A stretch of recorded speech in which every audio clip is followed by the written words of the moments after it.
The rest of the story. The master of the manor was in his library when a servant knocked meekly at the door. One of the cooks was quitting, the servant reported. Another would be needed to replace her. The master, his name was William, asked why, and he was told the cook had seen a ghost. Well, which ghost was it this time? William wanted to know. For the old place had had quite a reputation as a spook house through the years. And on this occasion, it was the 11-year-old son of a former master. He appeared now and then as a gossamer figure or placed invisible icy hands on the shoulders of the unsuspecting. William's orders were to replace the cook and not to repeat what had happened. But the story was repeated, and inasmuch it became a part of the old house's haunted history. The earliest haunting is said to involve a lady of the house who hung her wash on a clothesline in a particular room. To this day, she is sometimes seen carrying laundry to and from that room, recognized by the cap and the lace shawl that she wore in life.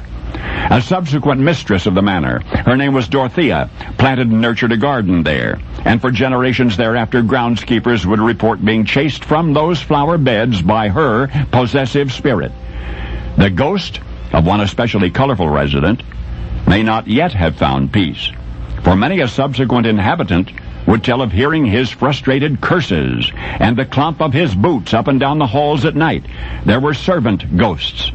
The usher who still makes his evening rounds turning out lights. The doorman occasionally seen standing at his former post. There's the property's original owner, one David Burns, who audibly introduces himself to a guest now and then. There's even a soldier ghost who patrols the property, evidently uninformed by his superiors that the War of 1812 is over.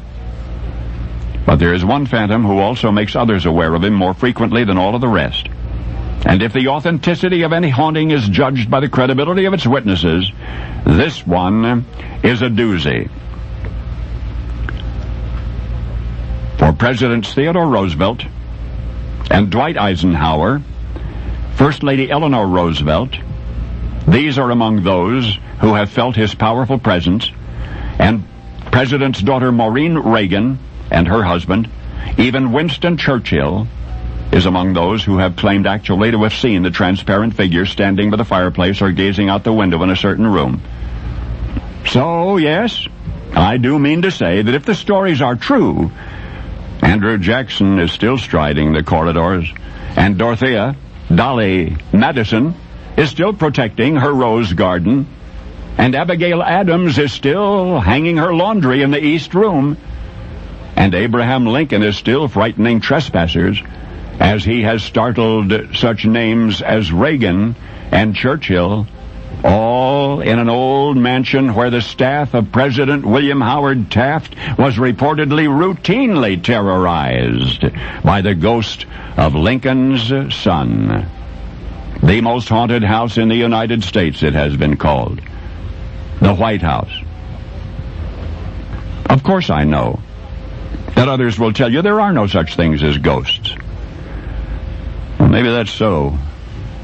But anyway, now you know the rest of the story.